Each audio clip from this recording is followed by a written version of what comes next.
Nandu's world, the destiny consultancy. ఏంటివి? Social media అంతా కూడా మెయిన్ ఛానల్స్ ఎవరు కూడా దీన్ని హైలైట్ చేయట్లా.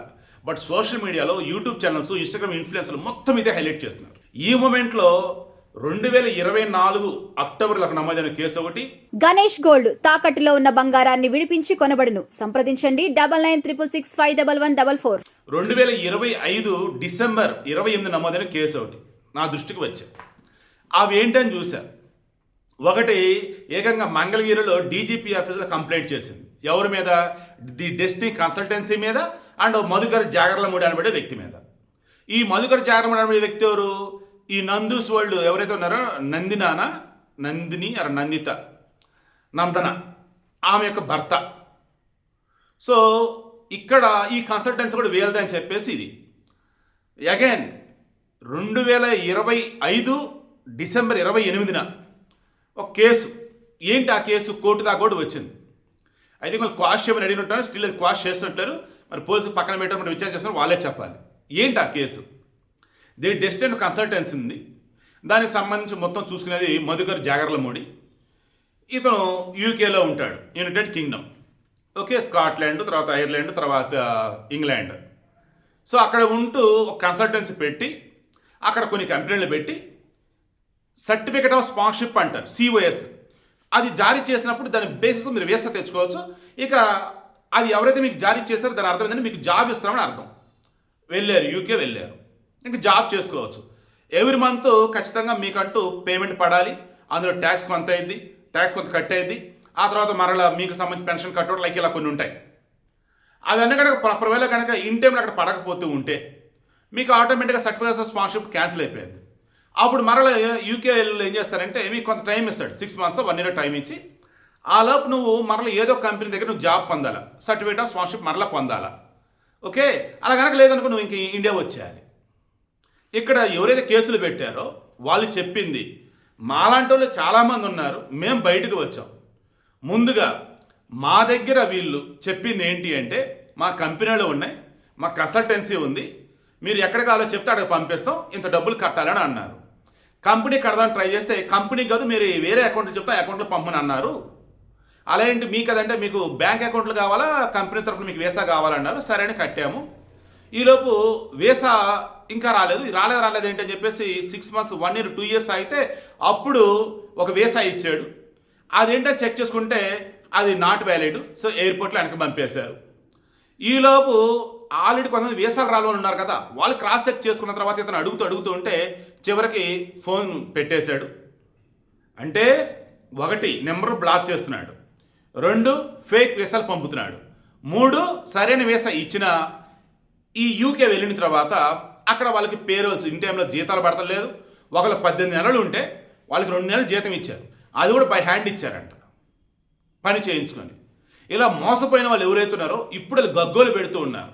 ఈ మూమెంట్లో నేను ఒక వీడియో వచ్చింది, నేను క్యాట్ ఛానల్లో కూడా ఇచ్చాను. ఏంటంటే క్రాస్ చెక్ చేస్తే తొందరపడ్డాను. 5 నెలల క్రితం వీడియో అది. ఎప్పుడైతే డిసెంబర్లో కేసు ఫైల్ అయిందో అప్పుడు ఈమె వీడియో ఇచ్చింది. ఈ నందూస్ వరల్డ్ నందన ఏమని ఇచ్చింది, 5 సంవత్సరాలుగా నేను యాపిల్స్ కొంటున్నాను, ఈరోజు అయితే పుచ్చి వచ్చింది, అంత మాత్రం కొనటం మానేస్తామా, అంత మాత్రం యాపిల్స్ అమ్మని నిందిస్తామా అని. ఆమె అక్కడ ఏం చెప్పింది, నేను డైరెక్ట్గా యాపిల్స్ కొందామంటే క్యూ లైన్లో నిలబడి నా వల్ల కాలేదు, అందుకే నేను బ్యాక్ డోర్ ద్వారా వెళ్ళా. సో బ్యాక్ డోర్లో యాపిల్స్ తెచ్చినప్పుడు ఒకటి పుచ్చుంది, అంత మాత్రం ఏంటి అని అంటూ నేనేదో ఇప్పుడు యాపిల్స్ కొనటం వల్ల గొప్ప వాళ్ళు మొదటి నుంచి రిచ్ అంటూ ఈమె చేసిన తప్పును ఒప్పని చెప్పుకుంటూ అండ్ ఎస్ వాళ్ళకి వీసా కావాలి, మాకు డబ్బులు కావాలి, ఇద్దరు కూడా క్విట్ ప్రోక్ అన్నట్టుగా వాళ్ళకి అది కావాలి, మాకు ఇది కావాలి, చేసాము. ఇక్కడికి వచ్చాక వాళ్ళు స్కిల్స్ ఉంటే, వాళ్ళు టాలెంట్ ఉంటే వాళ్ళు ప్రూవ్ చేసుకుంటే వాళ్ళకి జాబ్ వచ్చింది. వాళ్ళ స్కిల్స్ లేక టాలెంట్ లేక వాళ్ళు రోడ్డుని పెడితే మాకేం సంబంధం చెప్పేసి అంటుంది. తేరా ఇక్కడ మేము యూకేలో ఉన్నాం. ఇప్పుడు ఒకవేళ వాళ్ళు కనుక ఇండియాలో ఒకవేళ వాళ్ళు కేసు కనుక పెడితే మాకే సంబంధం అంటారు. వాళ్ళు పెట్టింది ఇండియాలోనే కదా, ఎందుకంటే ఇండియా నుంచి కదా డబ్బులు పంపారు. అదేమంటే మేము యూకేలో ఉన్నాం, యూకే సిటిజన్స్ మేము, మాకే సంబంధం అంటారు. యూకేలో ఉన్నారు కరెక్టే, బట్ మీరు చేసిన తప్ప కాదా? సర్టిఫికేట్ ఆఫ్ స్పాన్సర్షిప్ అన్నప్పుడు వాళ్ళు డబ్బులు తీసుకోకూడదు. డబ్బులు తీసుకుని అది ఇచ్చారు అన్నప్పుడు దాన్ని తగ్గట్టుగా ఉండాలి. ఇప్పుడు అది చేయలేదు.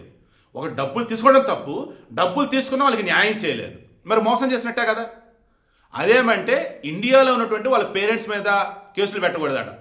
వాళ్ళ ఆస్తులు జోలికి పోకూడదట. అలా పోయిన వాళ్ళు మంచోళ్ళు కాదట.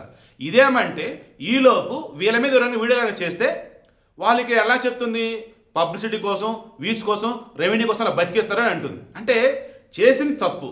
సేమ్ ఇక్కడ జగన్మోహన్ రెడ్డి లాగానండి.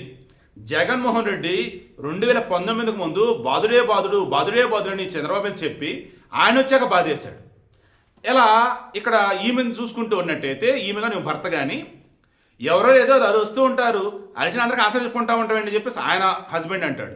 ఈమె వచ్చేసి మేమంతా కరెక్ట్గానే ఉన్నాం, ఇన్నాళ్ళ నుంచి మేము పద్ధతిగానే ఉన్నాం, మేము ఫుల్ రిచ్, ఇప్పుడు కొత్తగా వచ్చిన మేము డబ్బులు ఏమి రిచ్ కాలేదని అంటే నాకు చెప్పడం నాకు చాలా చిరాగ్గా ఉందండి. బట్ వీడియో వాళ్ళు కాబట్టి పద్ధతిగా చెప్తున్నాను చూడండి.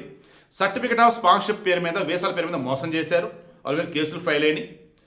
అది తప్పుడు కేసు, మేము ఎవరిని మోసం చేయలేదని వీళ్ళు చెప్తున్నారంటే చవట్లా. పుచ్చిపోయిన మామిడికి యాపిల్స్ ఇలా ఎప్పుడైనా ఒకటి జరిగింది, దానిలో ఏంటి వాళ్ళకి బ్యాక్ నుంచి మేము ఆఫర్ ఇచ్చని వీళ్ళే అంటున్నారు. ఇప్పుడు ఎవరైతే మోసపోయారో వాళ్ళు ఏమంటున్నారు, మేము మోసపోయాం, లక్షల్లో మోసపోయాం, మా డబ్బులు మాకు కావాలి అని వాళ్ళు అంటారు. అవి వచ్చే కాదమ్మని వాళ్ళు అంటారు. సో ఇప్పుడు ఎన్ఫోర్స్మెంట్ డైరెక్టర్ కూడా ఎంటర్ అవ్వాలి, ఇక్కడ ఈడీ ఎంటర్ అవ్వాలి. Prevention of money laundering act కింద డబ్బులని వీళ్ళు ఏ అకౌంట్లోకి పంపమని చెప్పేది కూడా నా అమాయకులని. ఇప్పుడు ఆ డబ్బులు తిరిగి ఇవ్వాల్సింది ఎవరు ఇస్తారు? తీరనే క్రాస్ చెక్ చేసి ది డెస్టినీ కన్సల్టెన్సీ అని చెప్పేసి గుంటూరు అరండలపేటలో ఒకటి ఉంది, అండ్ ఆ తర్వాత వాళ్ళకి యూఎస్ఏలో ఉంది, తర్వాత యూకేలో మళ్ళీ కన్సల్టెన్సీస్ ఉన్నాయి. దానిలో వచ్చేసి రకరకాలుగా సంబంధించి జాబ్ ఆపర్చునిటీస్ రకరకాల ఏవో ఉన్నాయి. అవి నిజం ఎంత అబద్ధం ఎంత? ఇప్పుడు మోసపోయిన వాళ్ళు ఇంకెంతమంది ఉన్నారు? ఎందుకంటే ఎప్పుడూ ఇటువంటి వాటిలో మోసపోయిన వాళ్ళు ఓ రకంగా మిడిల్ క్లాస్, ఎవరో మిడిల్ క్లాస్ ఉంటారు. వాళ్ళు ఏమైనా పరుగు పోయింది, ఇప్పటికే డబ్బులు ఎట్టుపోయి పరుగు కూడా పోవటం ఎందుకు అని చెప్పేసి వాళ్ళు సైలెంట్గా ఉంటారు. బట్ కొంతమంది మాత్రం ఇక ఎవరు మోసపోవడం చెప్పేసి ముందుకు వస్తూ ఉంటారు. ఇక్కడ అదే జరిగింది. కొంతమంది ముందుకు వచ్చారు. వాళ్ళు ఇప్పుడు కొంతమంది యూకేలో ఉన్నటువంటి వాళ్ళతో మాట్లాడి వాళ్ళకి బాధలు చెప్తూ ఇవి వాళ్ళు చేసినటువంటి అరాచకాలు అకాచాలని చెప్తున్నారు. బట్ వాళ్ళు మాత్రం దర్జాగా హ్యాపీగా రీల్స్ చేసుకుంటూ పోతున్నారు. ఎందుకు? యూకేలో అట ఈ చీటింగ్ రిలేటెడ్ కేసులు కనుక అయినట్టయితే అబ్బో లాయర్లను మేపడానికి సరిపోద్దట, లక్షలు సాలుగా పెట్టాలట. అలాంటప్పుడు ఆ సర్టిఫికేట్ ఆఫ్ స్పాన్సర్షిప్ అన్నది అక్కడ క్యాన్సిల్ అయినప్పుడు మీకు టైం అనేది ఇచ్చాడు కాబట్టి ఎలాగల మళ్ళీ డబ్బు పోగు చేసుకొని అక్కడ ఏదో కంపెనీలో జాయిన్ అవ్వడం ఉత్తమం అంట. అందుకని ఎవరు కేసులు కూడా బెటరంట. సో అక్కడ కేసులు పెడతానికి లేదు. బట్ వాళ్ళంతా ఇక్కడ వాళ్ళు కాబట్టి, ఏపీ తెలంగాణ వాళ్ళు కాబట్టి, అవతలటువంటి ఎక్యూజ్డ్ అన్న వాళ్ళు, మోసం చేసిన కన్సల్టెన్సీ వాళ్ళు ఏపీలో ఉన్నారు కాబట్టి వాళ్ళ మీద కేసులు పెట్టారు. వాళ్ళేమో మేము యూకేలో ఉన్నాం, మేము ఏ తప్పు చేయలేదు, కేసును క్వాష్ చేయండి, కేసును కొట్టేయండి అని చెప్పేసి వాళ్ళట. బట్ ఇక్కడ ఉన్న వాళ్ళు మేమంతా కరెక్ట్గానే ఉన్నాం, మమ్మల్ని వాళ్ళు మోసం చేస్తారు, మాకు న్యాయం అని చెప్పేసి వీళ్ళట. కేసులు నడుస్తూనే ఉన్నాయి. ఒకే ఒకటి వీడియోని అడగదలుచుకుంది. నందినాన నందనాన ఆమె కానీ ఆమె భర్త మధుకర్ జాగర్లమూడి కానీ నిజంగా మీరు ఎవరికైనా సర్టిఫికేట్ ఆఫ్ స్పాన్సర్షిప్ ఇచ్చి మోసం చేశారా లేదా? లేదు మీరు సర్టిఫికేట్ స్పాన్సర్షిప్ కోసం డబ్బులు ఏదైనా తీసుకున్నారా లేదా? సర్టిఫికేట్ స్పాన్సర్షిప్ ఇస్తామని చెప్పేసి ఎవరికైనా ఇవ్వకుండా ఉన్నారా లేదా? అండ్ ఎక్కడైతే కేసు నమోదే ఉన్నాయో అవి మీ మీద కేసులా, వేరే వాళ్ళ మీద కేసులా? ఓవరాల్గా అన్నప్పుడు ఈరోజు ఎవరైతే బాధితులంటూ ముందుకు వస్తున్నారో మీరు ఒక్క వీడితో క్లారిటీ ఇవ్వండి. అసలు తప్పు జరిగింది ఎక్కడ ఏంటి అని. బ్యాక్ డోర్ అనేది తప్పా ఒప్పా, అలా మీరు ఇచ్చారా లేదా? ఓవరాల్గా అన్నప్పుడు ఈరోజు మీరు యూకేలో ఉన్న వాళ్ళే మాకు ఏం కాదు అనుకుంటుంటే అయ్యేది కాదు. ఐబొమ్మ రవినే ఉన్నాడు, ఏదో రోజు ఇండియా వచ్చాడు, ఈలోపు ఏమైంది? అరెస్ట్ చేశారు. కాదంటే సినిమా వాళ్ళు పెద్దలు ఉన్నారు కాబట్టి అరెస్ట్ చేసి ఉండొచ్చు.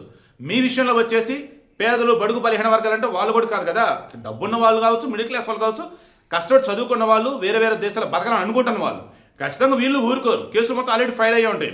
మీకు తెలియకుండా మీకు ఆల్రెడీ లుకౌట్ నోట్స్ కూడా జారీ చేసి ఉండవచ్చు. వన్స్ మీరు ఇండియాలోకి రాగానే ఎయిర్పోర్ట్లో దిగగానే మిమ్మల్ని అరెస్ట్ చేయవచ్చు. చాలా ఉన్నాయి.